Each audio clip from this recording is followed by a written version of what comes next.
Mga kapuso, alam nyo ba na mas marumi pa pala ang hangin sa Baguio City kumpara dito sa Metro Manila? Ayon yan sa pag-aaral ng World Health Organization. Kaya naman, ang Department of Environment and Natural Resources o DNR gumagawa na raw ng mga paraan para maibsan ang air pollution sa ating bansa. Balita hatid ni Dano Tingkungko.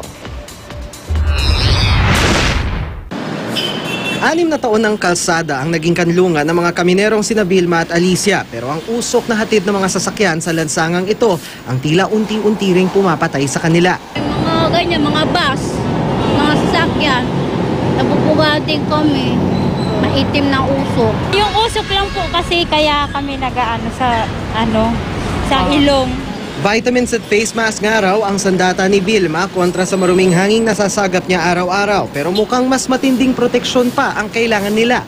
Batay kasi sa 2014 Ambient Air Pollution Report ng World Health Organization, mula 2008 hanggang 2012, lumala ng 6% ang kabuuang polusyon sa hangin ng maraming lungsod sa buong mundo, kabilang na ang Pilipinas. Sa 1,600 na lungsod na sumailalim sa pagsusuri, 12% o 192 lang ang may kalidad ng hanging pasok sa rekomendasyon ng WHO. Sa pag-aaral ng WHO sa Pilipinas, matindi ang air pollution sa Baguio City.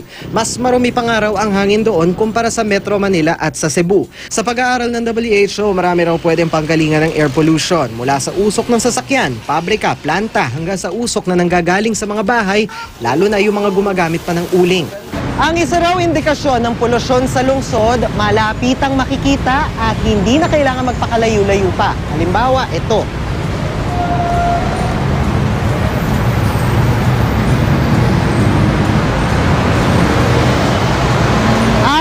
Alikabok at dumi na karaniwan sa usok ng gagaling, di malayong bukod sa mga dingding, dumikit na rin sa mga ilong natin.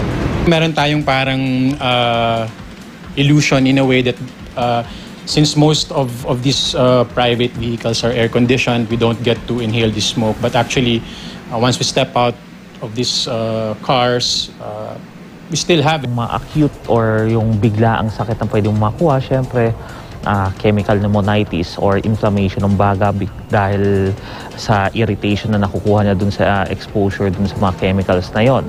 Yung mga tao meron ng sakit sa baga, sa simula pa lang like asthma or yung tinatawag nating chronic obstructive pulmonary disease, pwede silang magkaroon ng biglaang atake ng mga sakit na ito.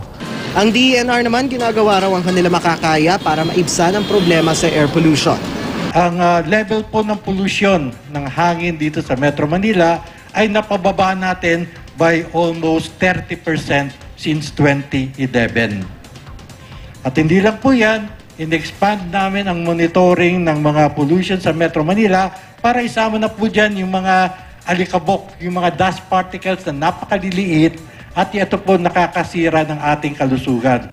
Dano Tingkungko, GMA News.